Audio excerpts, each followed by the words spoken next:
C'est un monument, un pan de l'histoire automobile et de la compétition automobile. Le rallye Monte-Carlo célèbre son centenaire et pour célébrer ce siècle d'histoire, l'Automobile Club de Monaco a concocté un parcours véritable pèlerinage des lieux cultes de l'épreuve. Entraigues, Burzet, Saint-Bonnet-le-Froid, Saint-Jean-en-Royans, le col de Gaudissart et en point d'orgue, le célèbre col de Turini, réservé aux 60 premiers du classement général.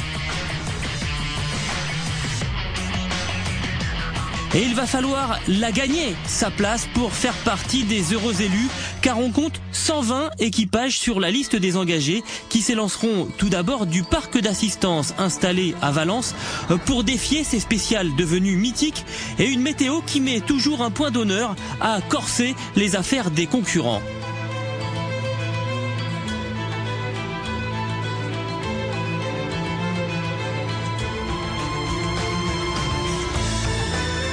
Au-delà du nombre des engagés, c'est surtout la qualité du plateau qui impressionne. Juho Hänninen, champion IRC en 2010.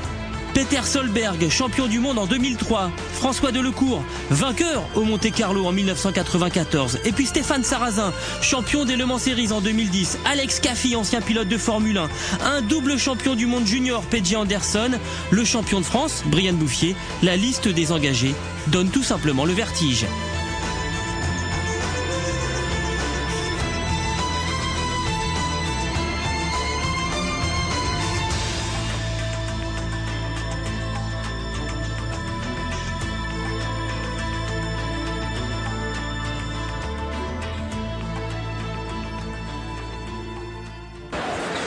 On notera également l'officialisation en quelque sorte du lien très fort entre l'épreuve mythique et l'Ardèche avec l'inauguration par le prince Albert II de Monaco d'une place du rallye Monte-Carlo à Vals-les-Bains avant un passage obligé à Entraigues en compagnie d'un chauffeur de luxe, Jean Ragnotti. Je pense que ça sera une épreuve très disputée. Je crois qu'on va avoir une très belle empoignade entre les Peugeot de Peter Solberg, de Stéphane Sarrazin, de Brian Bouffier, champion de France des rallyes, et puis les Skoda avec Juho Hänninen, avec Nicolas Vouilloz, avec Freddy Loy, et puis il ne faudra pas oublier un ancien vainqueur du rallye, François Delecourt, et puis les anciens pilotes de Formule 1, Alex Caffi, dont on suivra les évolutions avec grand intérêt. Et puis je salue aussi, et j'ai pu le faire tout à l'heure, tous les équipages monégasques, mais notamment Daniel Elena, qui pour une fois pilote.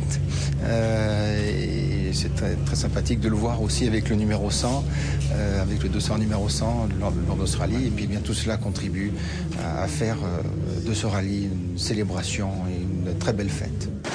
Le programme de la première journée est copieux avec près de 130 km de spécial. Pas de neige sur la route, les vitesses moyennes s'annoncent donc très élevées.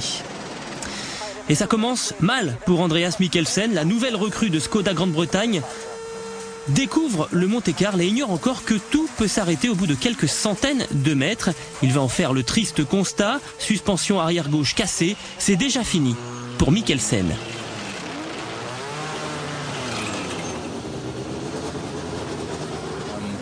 Le problème, c'était que nos pneus étaient froids. On avait bien chauffé nos pneus avant le départ de la première spéciale et puis on a été arrêté pendant 3 minutes. Et comme il fait très froid dehors, les pneus sont descendus en température. C'est vraiment dommage, mais je n'aurais jamais imaginé que les pneus puissent descendre aussi vite en température en seulement 3 minutes. Et le premier véritable virage à droite, eh bien la voiture nous a échappé et c'était fini. Troisième du Monte-Carlo l'an passé, Nicolas Vouilloz, champion IRC en 2008, n'a plus roulé en compétition depuis. Là aussi, ça débute dans la douleur pour le Français qui perd plus de 3 minutes, obligé de changer de route durant la spéciale suite à une crevaison.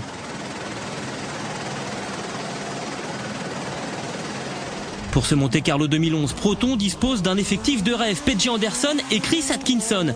Un rêve qui tourne vite au cauchemar. Abandon pour le Suédois, suspension cassée dans la spéciale numéro 2 et abandon dès le premier secteur pour Atkinson à cause de problèmes électriques. Stéphane Sarrazin est le premier à s'illustrer. Le Français signe le premier scratch de la semaine, mais va ensuite être ennuyé par des problèmes d'intercom qui l'empêchent d'entendre les notes de son copilote. Il terminera la première étape en 4e position.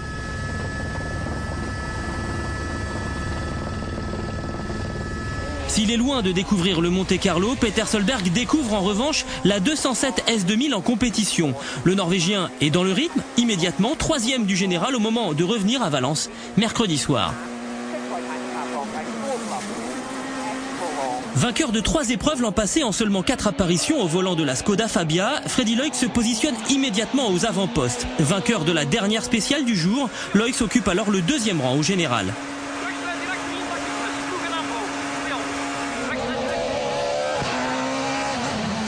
Mais le plus impressionnant, et de loin lors de la première étape, c'est Juho Hänninen. Meilleur temps entre Burzet et Saint-Martial. Meilleur temps aussi dans le premier passage à Saint-Bonnet-le-Froid. Le champion IRC 2010 repousse le reste du peloton à plus de 40 secondes.